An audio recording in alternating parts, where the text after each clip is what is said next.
Hello' friends, মোৰ চেনেললৈ স্বাগতম জনাইছোঁ। মই আজি চাদৰত থকা সূতাৰে কেনেদৰে দহি বটে সেইটো দেখাম।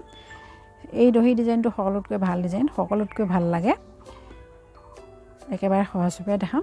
ভিডিঅ'টো শেষলৈকে চাব, আপুনি নিজে বটিব পৰা হ'ব। এতিয়া চাদৰত দহি বটিবৰ বাবে এইখিনি এক্সট্ৰাকৈ দিয়া আছে। কিছুমান চাদৰ এনেকৈ দিয়া থাকে দহি বটিবৰ বাবে। কেতিয়াবা কাটি চিলাই কৰি তেনেকৈ দহি বটা হয় এনেকৈ থাকিলে। কিন্তু এনেকৈ থাকিলে চাদৰৰ সূতাৰে দহি বটিবলৈ বেছি সুবিধা হয়। এতিয়া ইয়াত মূৰটো অকণমান কাটি দিলোঁ। এনেকৈ কাটি দিলে সূতাখিনি সহজতে ওলাই আহিব। তেনেকৈ আনটো চাইডো এনেকৈ কাটি ল'ম। কাটি লওঁতে যাতে দীঘৰ সূতাখিনি কটা নাযায়। এনেদৰে এতিয়া টানি দিলে সূতাখিনি সহজতে ওলাই আহিব।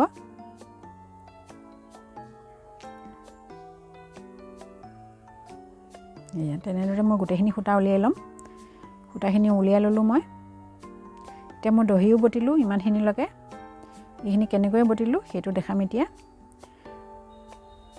এনেকৈ লৈ ল'লোঁ ইমানটো জোখত, 1 ইঞ্চিমানৰ জোখত লৈ সমানে দুভাগ কৰি ল'লোঁ। লৈ এনেকৈ পকাই দিম। একেটা চাইডে পকাইছোঁ 2 মুঠি। পকাই সমান কৰি ল'ম। লৈ ওলোটা পাকত ঘূৰাই দিম এনেকৈ। দিয়াৰ পিছত ইয়াতে গাঁঠি এটা দি দিম। তেনেদৰে এইখিনিও এনেকৈ ল'ম।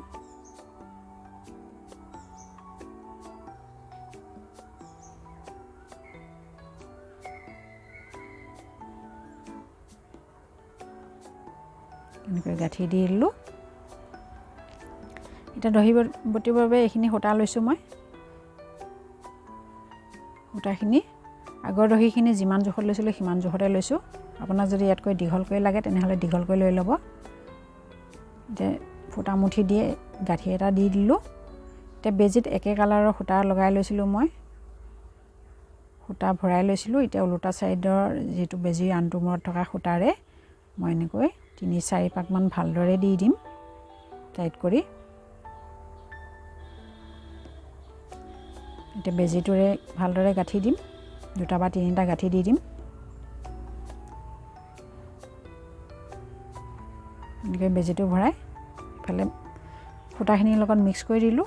এতিয়া সমান জোখত কাটি ল'ম।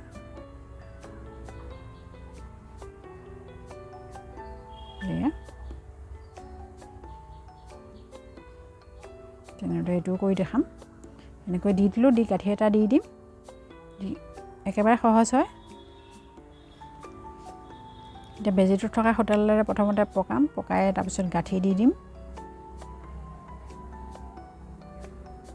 এনেকৈ গাঁঠি দিলে কেতিয়াও খুলি নাযায়। দহি মুঠি টাইট হৈ থাকিব সদায়। ভিডিঅ'টো চাই ভাল লাগিলে লাইক কৰিব, কমেণ্ট কৰিব। আৰু যদি আপুনি মোৰ চেনেলত নতুন হয় তেনেহ'লে চেনেলটো ছাবস্ক্ৰাইব কৰি বেল আইকনটো ক্লিক কৰিব নাপাহৰিব।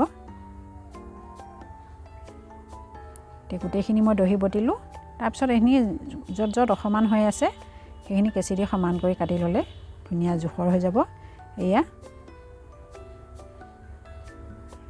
ভিডিঅ'টো চোৱাৰ বাবে ধন্যবাদ।